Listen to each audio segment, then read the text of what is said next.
વાવ-થરાદ જિલ્લામાં રવિ પાકના વાવેતર બાદ યુરિયા ખાતરની અછત સર્જાઈ છે। વહેલી સવારથી જ ખેડૂતો, જેમાં મહિલાઓનો પણ સમાવેશ થાય છે, ખાતર મેળવવા માટે લાંબી કતારોમાં ઊભા રહેલા જોવા મળ્યા હતા। ખેડૂતોનો આક્ષેપ છે કે પૂરતા પ્રમાણમાં ખાતરનો જથ્થો ઉપલબ્ધ કરવામાં આવતો નથી।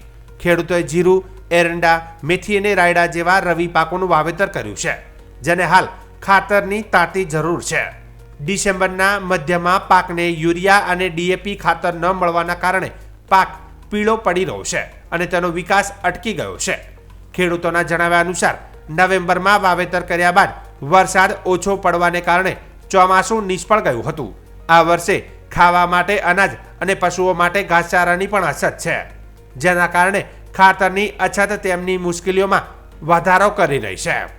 થરાદ સંઘ ખાતે ખેડૂતોની મોટી સંખ્યાને કારણે હોબાળો થવાની સંભાવના હતી, જેથી થરાદ પોલીસ ઘટના સ્થળે દોડી આવી હતી અને પરિસ્થિતિને શાંત પાડી હતી।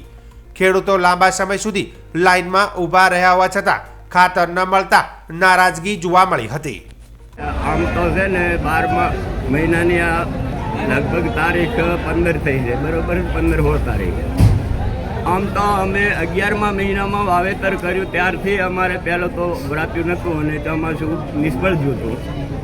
હવે પાહુન 11મા 12મા મહિનાની અંદર પૂરતો ખાતરની જરૂર છે। જે પાક વાયો રાયડું તો પીળું પડ્યું છે અને યુરિયા મળતો નથી। ડીએપી બી નહોતો મળતો, નકર ડીએપી નોખીને એનો વિકાસ કરાવો, બરોબર। એટલે જેમ બને તેમ આપણની સરકાર સબસિડી આલે, ખાતરની અછત હોય તો ખેડૂતો માટે, નાના ખેડૂતો છે જેમને 5 થેલીની જરૂર છે, એવા ખેડૂતોને સબસિડી સરકાર આલી 275 છે, એવા 300 350 કરે ખેડૂતો માટે સબસિડી આલે। સબસિડીઓ આલે કે સરકાર બધી સબસિડીઓ આલે, પણ અમારે 4 લાખ રૂપિયાનું ટ્રેક્ટર લેવાનું છે, 8 લાખનું ટ્રેક્ટર લેવાનું છે, એટલે અમે લાખ રૂપિયા સબસિડી ડીએપી યુરિયા થરાદ ભાવને પૂરતો મળે।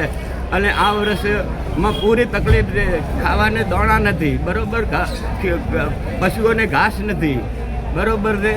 તો ઉપરના તમામ કર્મચારીઓ અને વહાલા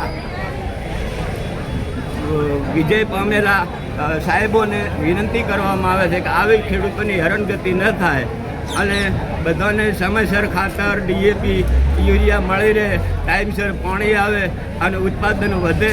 ભારતીય ભાજપની સરકારને એમની ગતિ તો એવી છે કે ખેડૂતનું ઉત્પાદન જ બમણું કરવું છે। તો સોણિયો ખાતર વર્ષોથી અમારે પહેલાં કાળ પડતા 32 થી 42 ખાતર મળતો નથી। ચોમાસું પાણી આવ્યું એ વખતે અમારે તકલીફ હતી, અત્યારે ખાતર મળતો નથી। અમે ખાતર વગર ઘરે જતા ભૂખ્યા તરસ્યા, આવી મારે ખાતર બાબતની પુષ્કળ તકલીફ છે।